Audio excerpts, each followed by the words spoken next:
Hello, everyone. It's podcast time. All right, with me, I got Marcos. He is GM of the Chicago Bulls. He's a former champion, so happy to have him here with us. And we're going to talk trades. How you doing?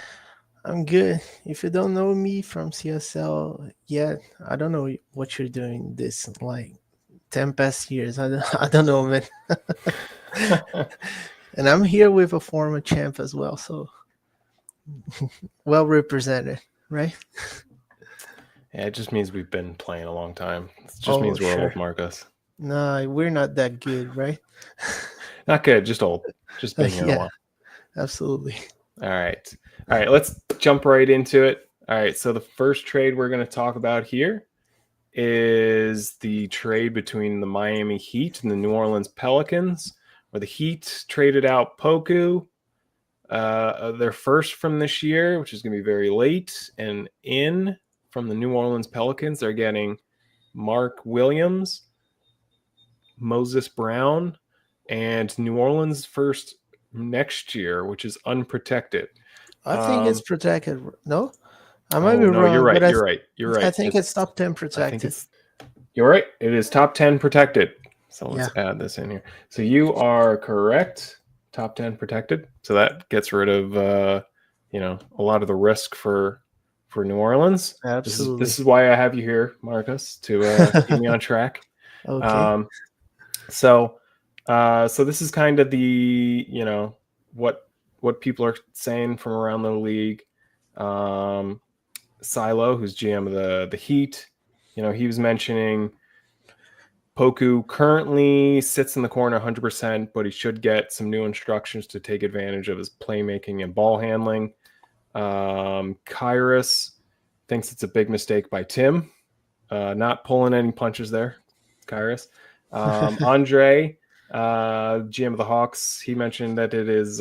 He thinks it's fair for both. Might make Miami the favorite in the East, which is saying a lot. The East is a very good conference, and then, a number of other people kind of chimed in mentioning there's an exciting trade. So this seems to be, in my opinion, it's kind of exciting for both. You got Poku, he seems to be a polarizing guy, but he's got a ton of potential. He's got superstar potential, in my opinion. He's got holes in his game, mainly shooting, but he can do everything else. Like, he's very versatile. He can rebound, he can defend, he can play make. You can play him up and down the lineup. He could play, anywhere from the 2 to the 5, honestly, Yeah. pretty seamlessly. Whereas on the other side of the trade, you got Mark Williams, he's an elite role player. He's not going to put up the stats. He's not going to fill up the box score, but he does things that a lot of contending teams want, and that he's going to lock down everything around the rim. So what are your thoughts on this trade, Marcos? Well, first of all, I think Mark Williams is the guy that works in the CSL much better than what he would in the NBA, for example, because in the CSL we're all about right now we're all about inside scoring, and you have a guy with elite defense, elite shot blocking.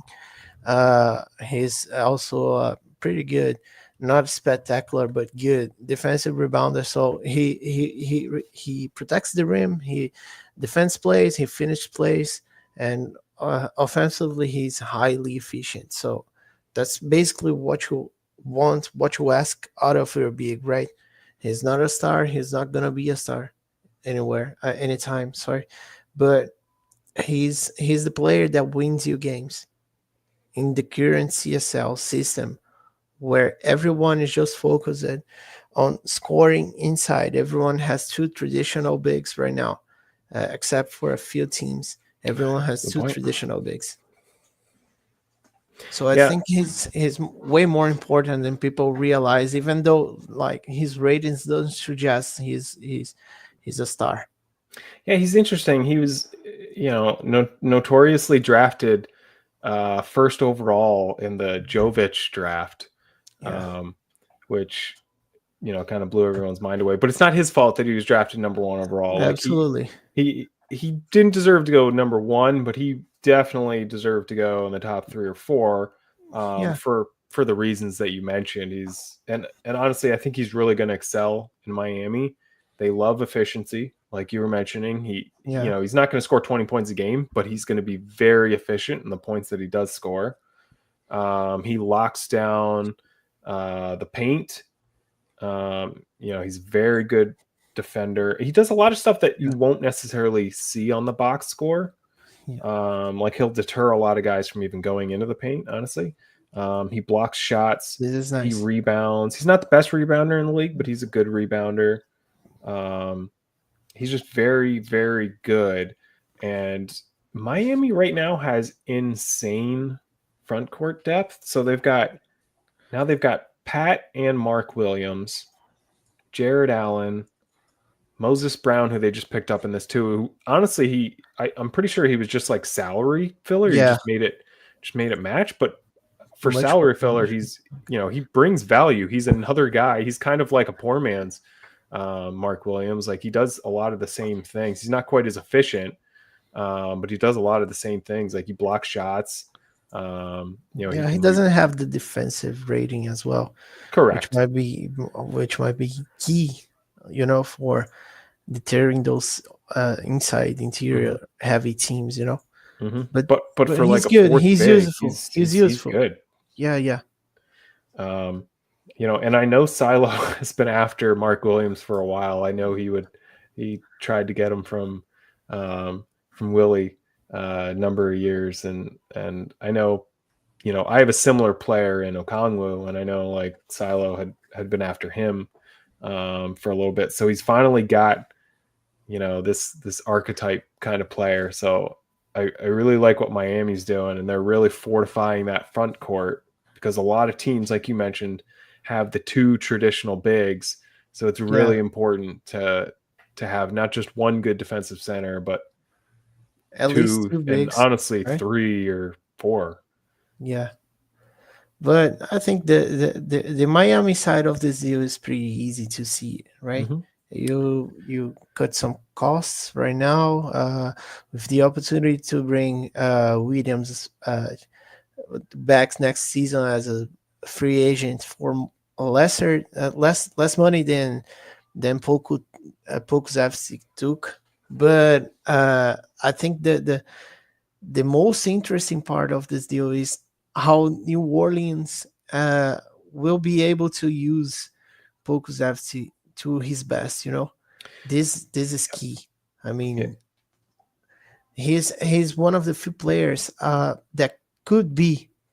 I'm not saying he's going to be, but he could be one of the few players who can be a good stretch forward in this league. I mean, he can defend pretty well in the paint and from outside as well. But I'm talking about a stretch four, not a big three like we used to have here. Mm-hmm. He can defend, so he can defend the perimeter. He can defend the paint. He can board the ball, and he has huge holes in his game. But if he's used as a stretch four, he can be a huge mismatch as well with his playmaking and with the outside shooting that he has, especially from the corners. I think he has a huge a huge hole in his game where he can't shoot from the mid range, so he's not really good to be driving to the hoop, to be around the paint, and he needs to be around the paint to utilize that offensive rebounding rating, which is really nice for a big wing or a small ball four, Mm-hmm. But after that, I think he can be one of the viable stretch fours in this league. And this, if team gets him to work as a stretch four, I don't know if he's going to play him that way. And he can even use some instructions to bring him a little bit closer to the post without giving him like drive and shoot or post up points, so he won't be getting shoots from the post. He'll just get touches on the post and more offensive rebounds because of this, so you can use him better.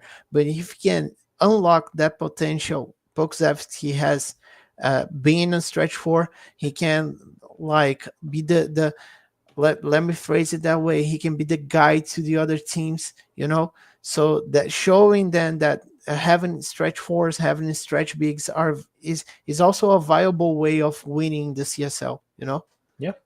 Yeah, and you know, sometimes I think that we're conditioned. I'm looking at some of the thoughts and whatnot that GMs have around the league. I almost think that we're conditioned to think that, oh, if Miami's involved in a trade, like they won this trade. I like it for them. And Tim's taken a number of risks, and some have worked out, some have blown up in his face, and like so, you wonder like, is this worth the risk? And honestly, this is a risk to me. Mark Williams is the safe player. You know what he's going Yeah, to bring. He's already got really good ratings, and he's already efficient, so you don't need to worry about that. He's going to fit in everywhere.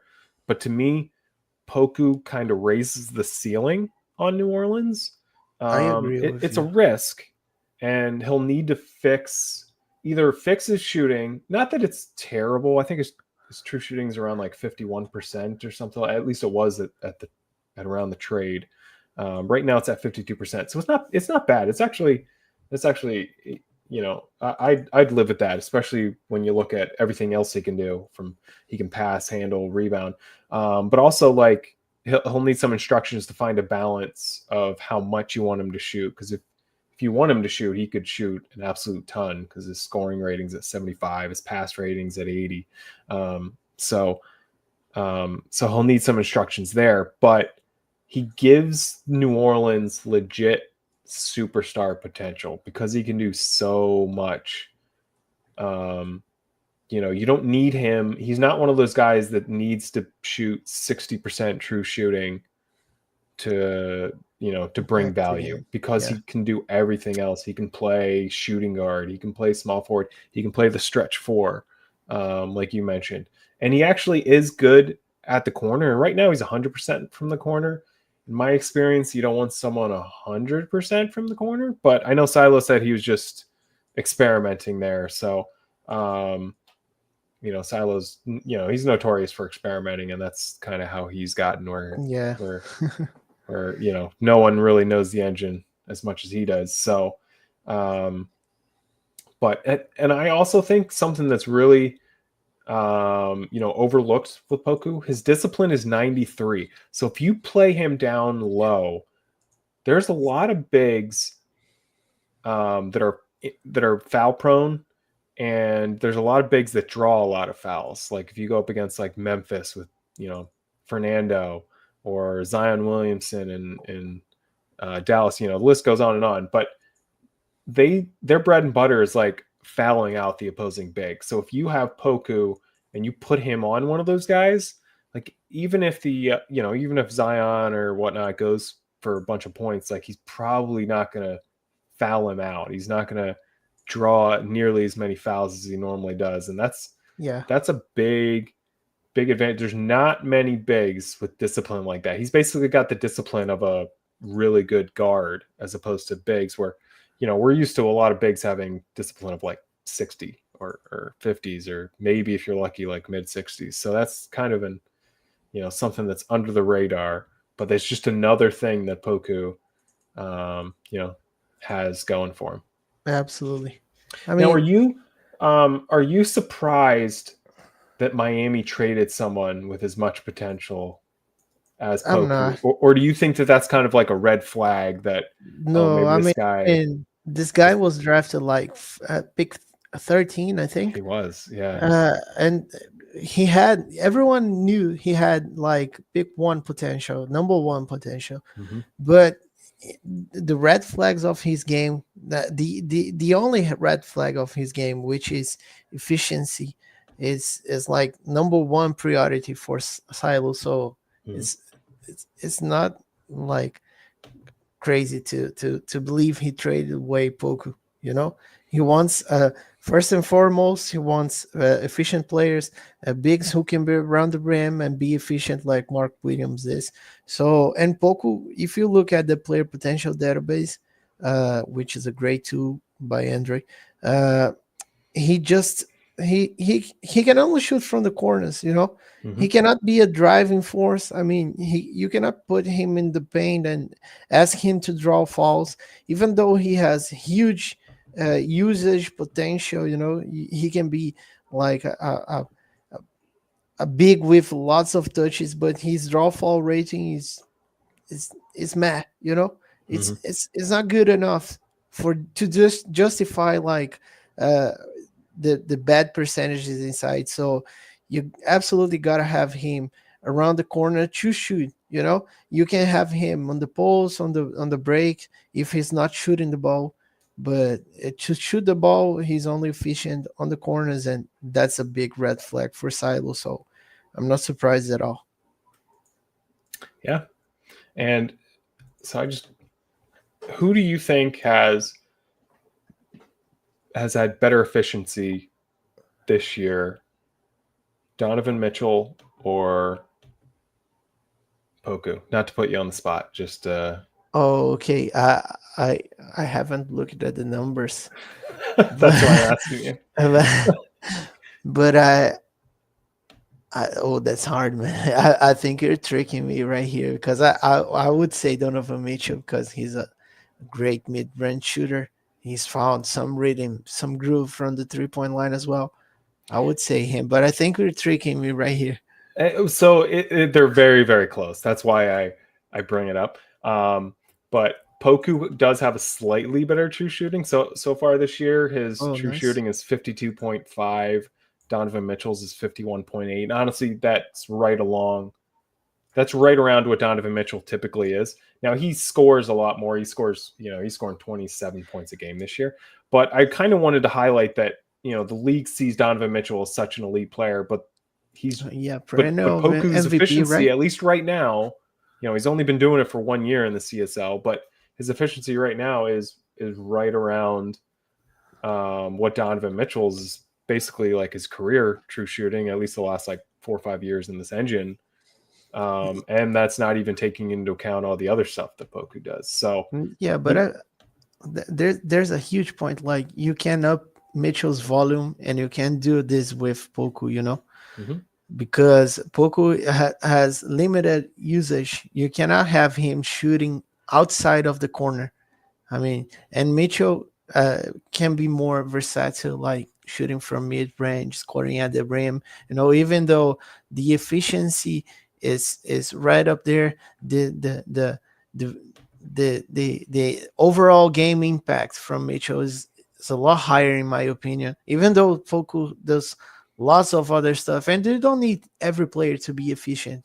You know, you don't need to every player to score 25 points a game and be extremely efficient to impact the game. Poku, Wrong, Marcos. You need everyone to be over 60% true shooting. That's the only philosophy that. No, I'm just kidding. no, I feel you. I feel what you're saying. You don't want those guys with lower true shooting percentage to taking up too many shots. But that's not the only way to win in basketball. Oh, of course. You know. And I was just bringing that up because like I don't consider Mitchell an inefficient player. That's why I was bringing up, Yeah, yeah. that their true He's right shooting is around the league average now. the league average, I Yep. think, And you in can, true shooting.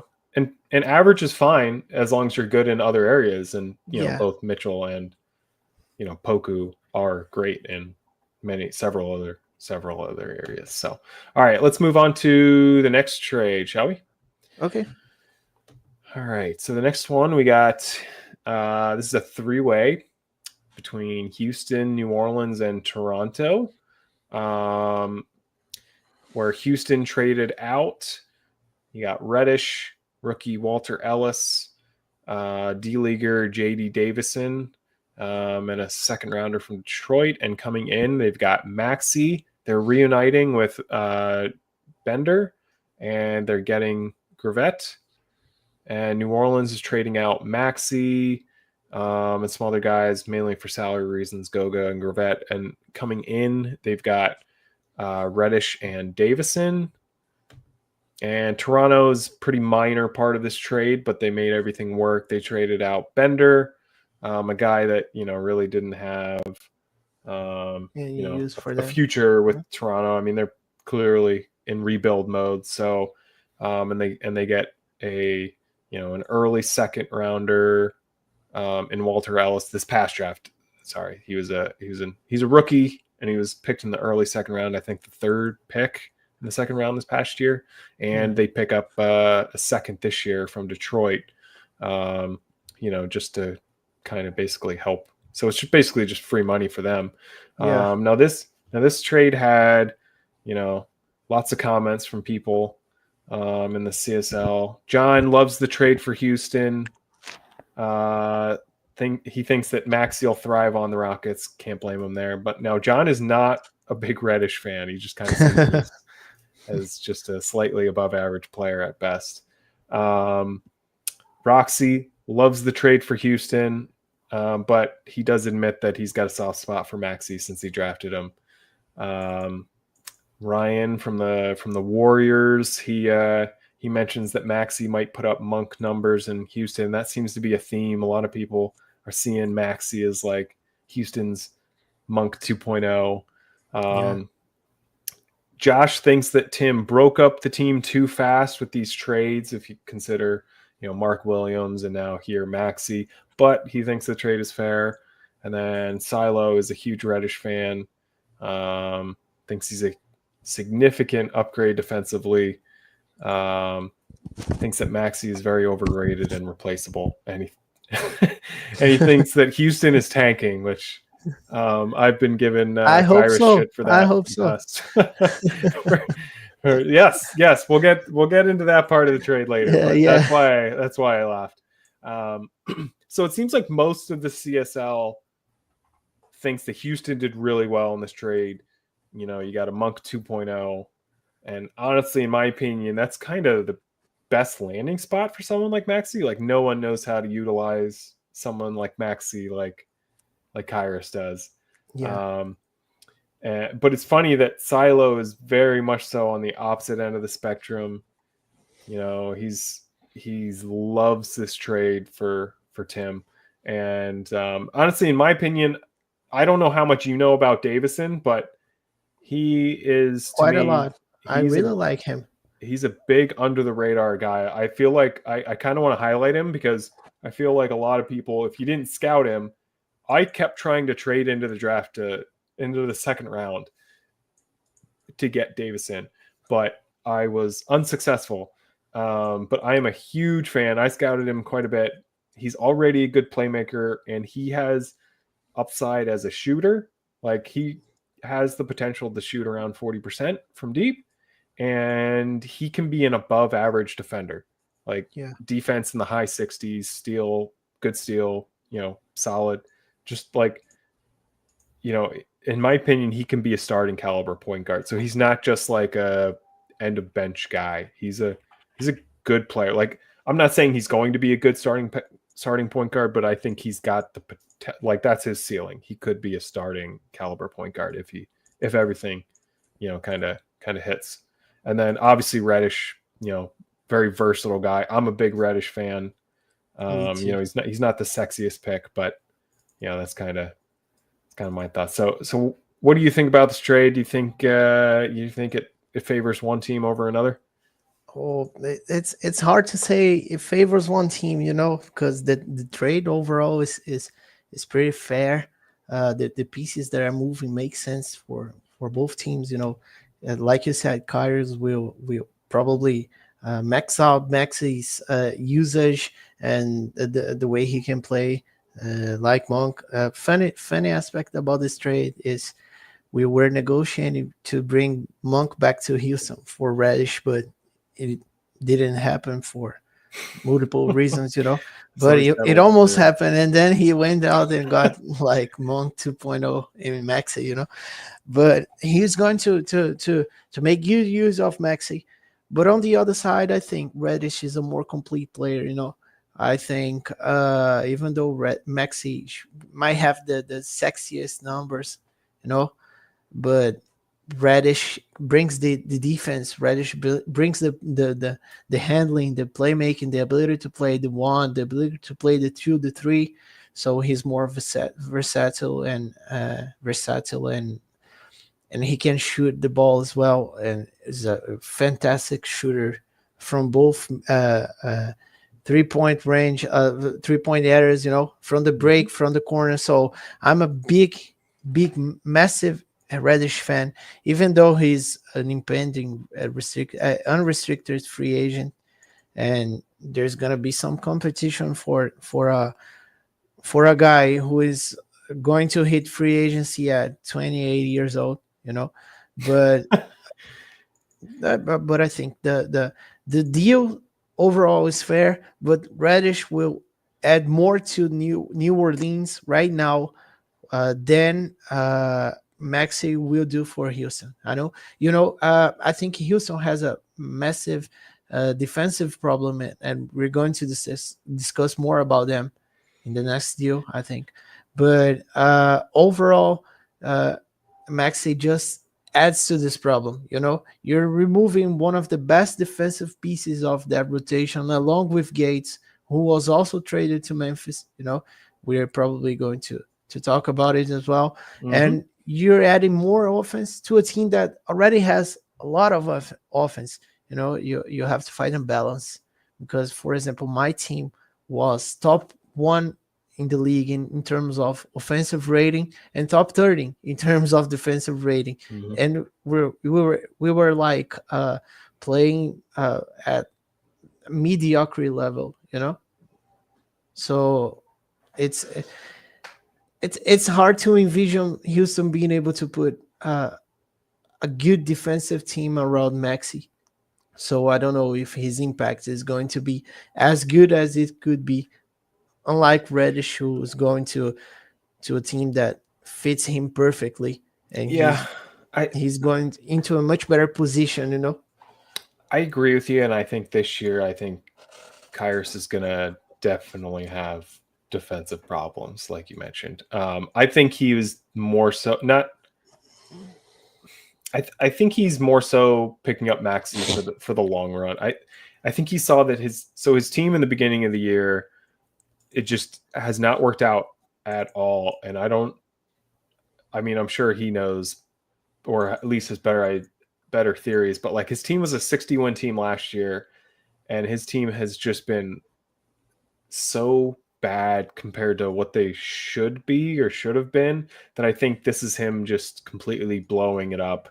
Yeah. And he's kind of going back to, again, I think that this is like the best kind of landing spot for someone like Maxey. You're right. He doesn't bring a lot of defense, but he brings a ton of offense.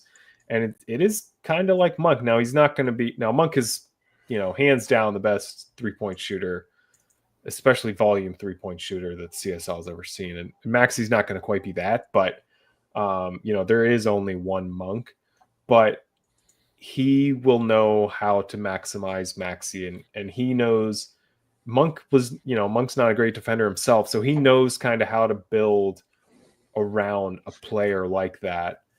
You're right that he's got a lot of work to do to shore up a lot of those defensive shortcomings that are on his team, but I think this is just him taking a sledgehammer to his team, and this is just. I feel you. It's like he's bringing like good assets for the long run, like good trade value, so he can reshuffle again in the off season. Yep. It might work, but he doesn't have his picks for the next 3 years, so there's a lot of risk involved in this, Yes. So I think it's like we're gonna see a trend follow. We're gonna see something happening again and again and again at every other deal that Houston is involved. Like if we're able to go to the next one, which I'm involved as well. But to talk about the Houston side of things, we're gonna see that again. They got a player who is not very good defensively. Let's just do it. Let's just go to the next trade. We've got it all lined up. It's kind of a nice segue. I feel like we talked about what we needed to as far as with the previous big guys, and to just kind of continue that.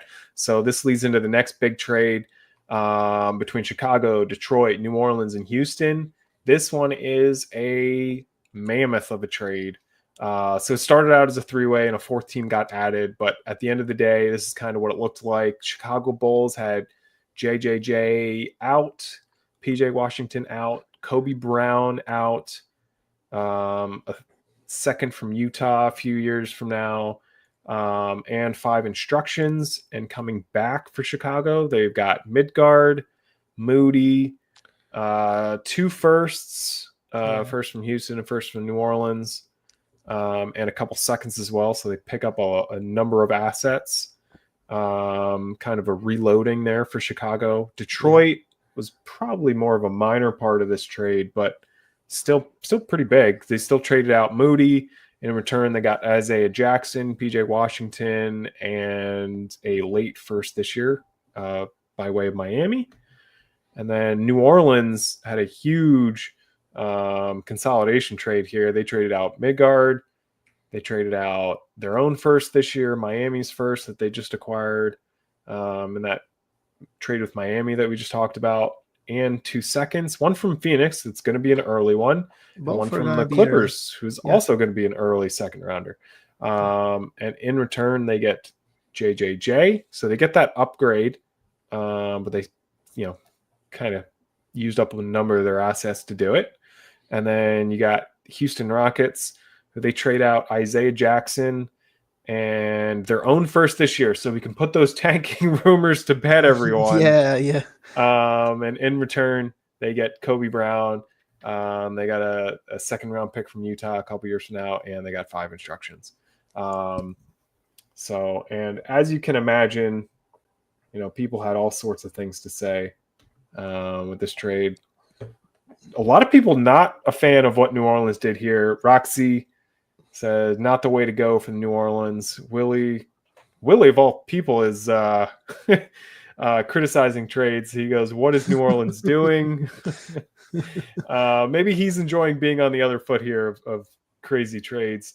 Josh agreed with Roxy, said not the way to go for New Orleans in his opinion. And then John said great trade for Chicago, got 2 impact players, and didn't give up as much.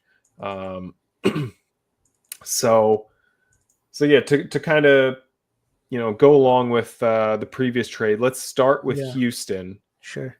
We can talk about them. And yeah, you're right. They gave up.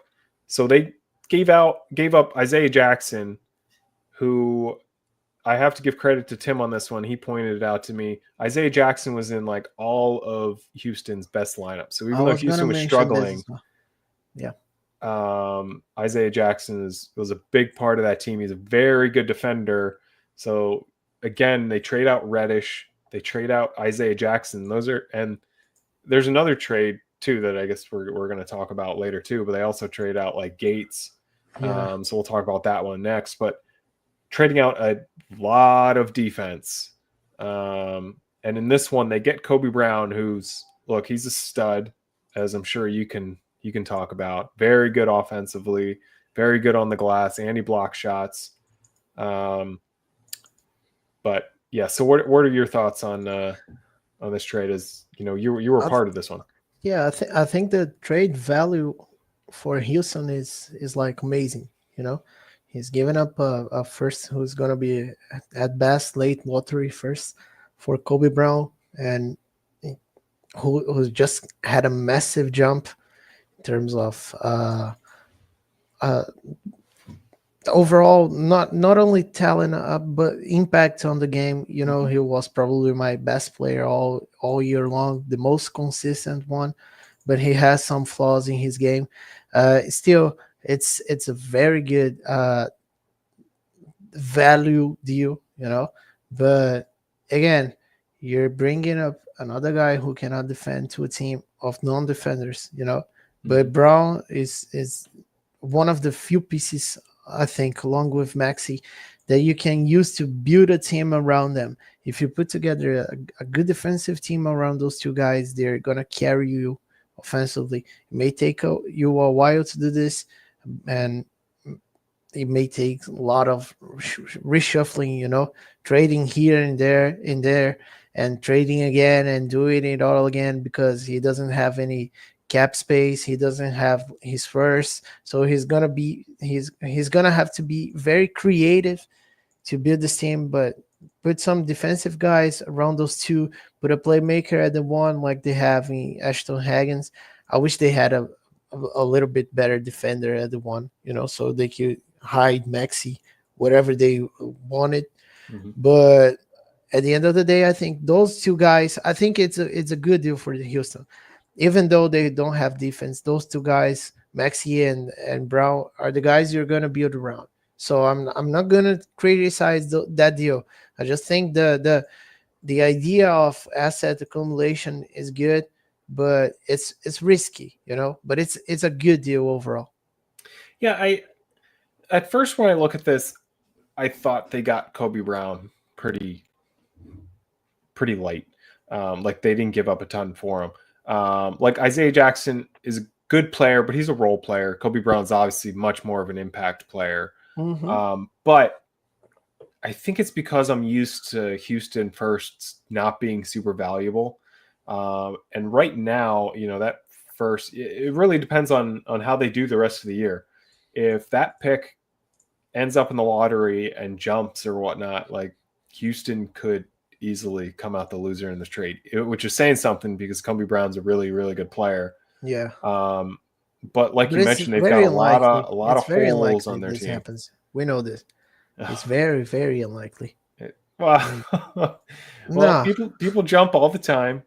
Yeah, I'm not saying this because of my side, but because of Kyra's side. It's much better to see why he did this when it's so hard to have a pick like pick 11 jump to the top 4. Yep. So it makes sense overall. His rationale and isolated. I can totally see why he's doing this. It's exciting. He's bringing in another new player. Again, it's just him taking more of a sledgehammer to his team.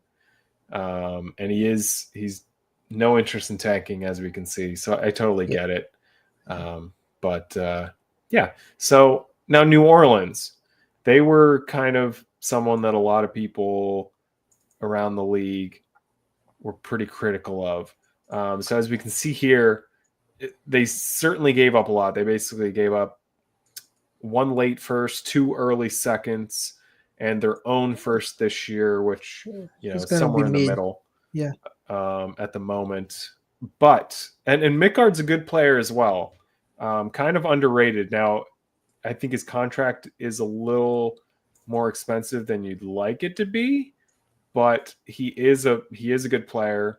And they did upgrade, but it certainly wasn't cheap. But I mean, if you are going to, consolidate like this, a lot of people want to consolidate. I'm one of them. I'm usually a big fan of consolidation trades. In my opinion, if you come out with the best player, in my opinion, they did in this trade. Yeah. It's hard to fault them for that. And while they gave up a number of assets, to me, they're other than maybe, I don't know how deep this draft is, so it's tough to mention on that. But I feel like they're basically, for the late first and the early seconds, while they're solid assets, they're depth players. At the end of the day. Yeah. So if you're happy with your depth, which I believe New Orleans is, and again, they still have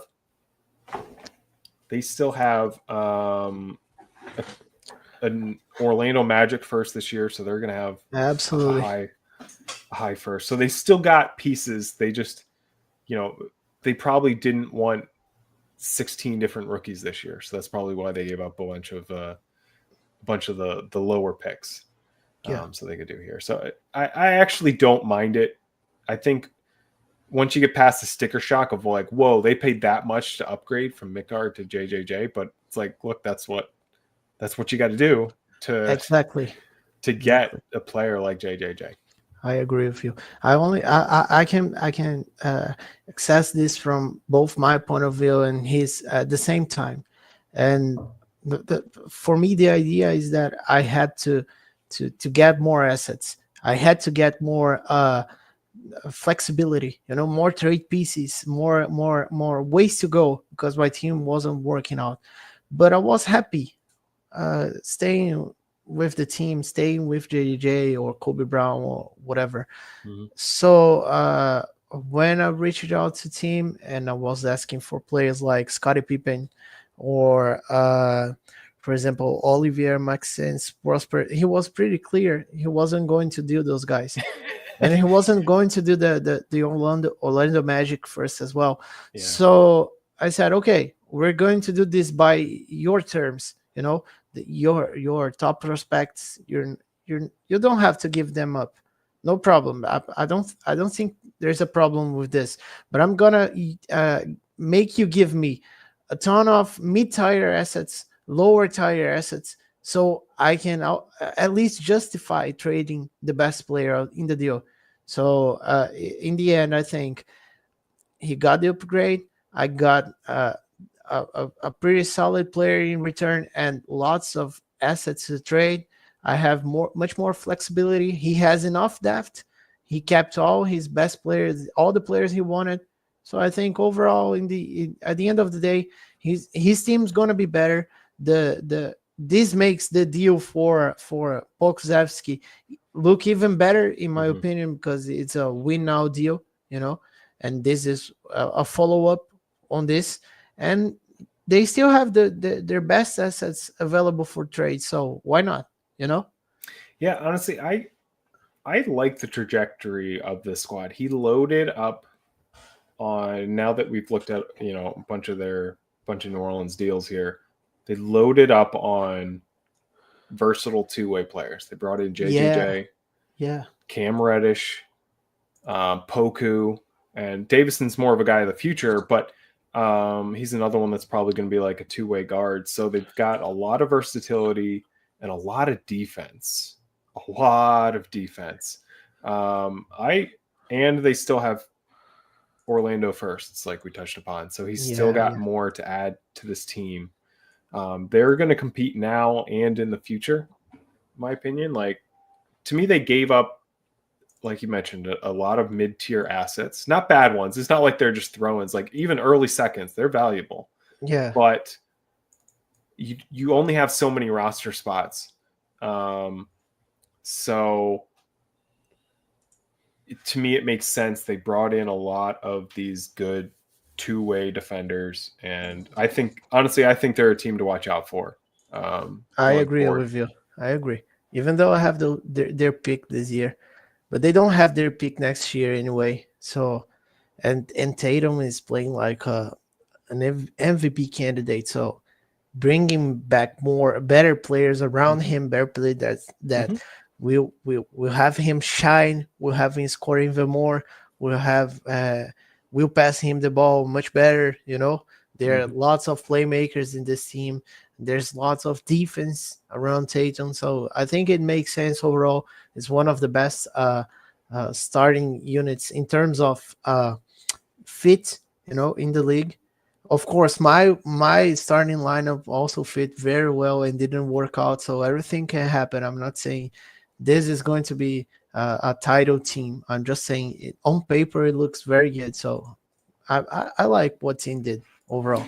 So let's talk about your team for a little bit here, and we'll get into your last trade. Maybe we can talk about it when we talk about the next. Sure. Sure. But as far as this trade, so I think you'd agree that you gave up the best player in JJJ, at least the best current player, and then you could make an argument that you gave up the two best players. I think so. Kobe Brown. So talk about your return and what made it worthwhile for you to do this trade. Well, I'm not gonna lie. I was not very comfortable dealing away all my players, but I think I had to do this. I'm not gonna think too much and overthink this. The team wasn't working. We were not going to win a ring with that team, and we did other moves that made sense to get younger, to get more flexibility. Overall, I think we achieved what we had to which is to get younger, to get better assets, and to have more assets to trade or to do whatever we want. We can push multiple ways in the off season, you know. So that's the goal. Even though I understand I gave up the two best players on the deal, but that had to be done in my opinion, you know. Yeah, and it's interesting because you know, I remember talking about it with you in the off season, how stacked your starting lineup was, Yeah, but you didn't have a lot of depth.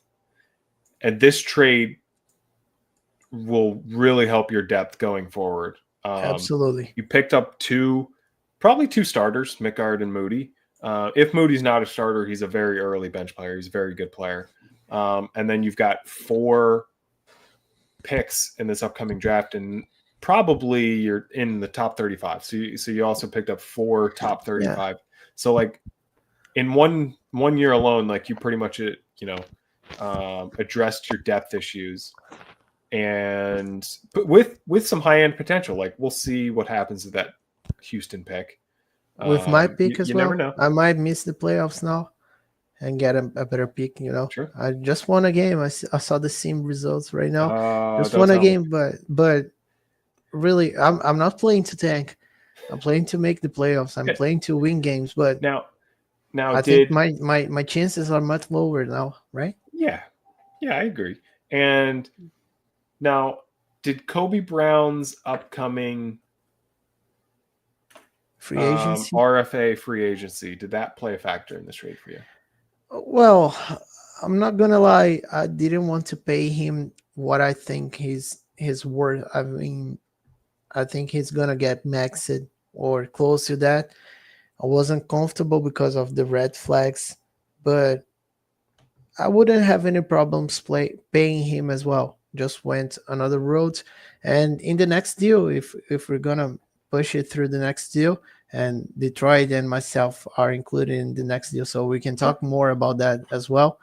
I just traded for a player who got maxed in the offseason as well, and is at the same position as Kobe Brown. So I don't think it's a deal breaker, you know. Like I'm absolutely not paying him. I have to deal him. No, that's not the point. And I still think Kyrus did much better than I did on that swap for the pick. But I needed the assets, you know. I can't do much if I don't have the assets to trade. Now, and picks are much stronger than players in terms of trade value.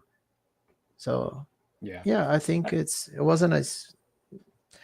It had to be like done. It. I like it for you, and you did shed some salary there when you factor in that Kobe Brown's gonna like you mentioned, he deserves it, but he's gonna have to get paid this offseason.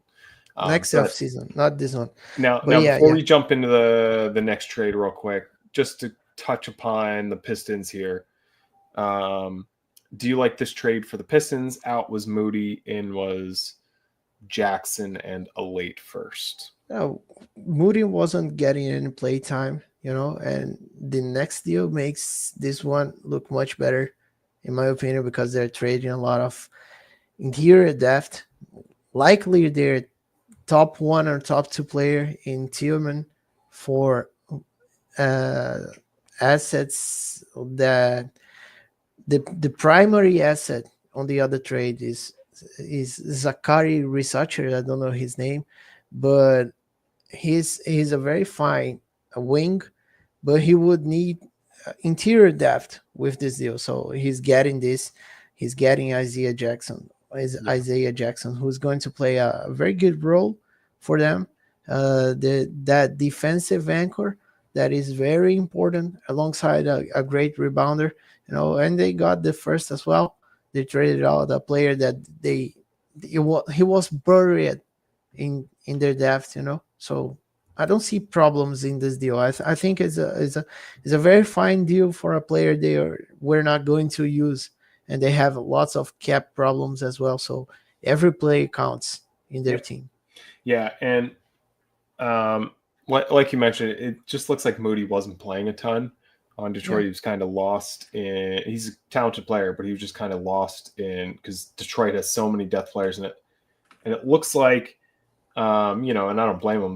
They wanted to play some of their younger, more exciting players like a Reed Shepherd. You know, wanted to kind of open some playing time for them there. Whereas Isaiah Jackson, he brings, you know, a lot of interior defense.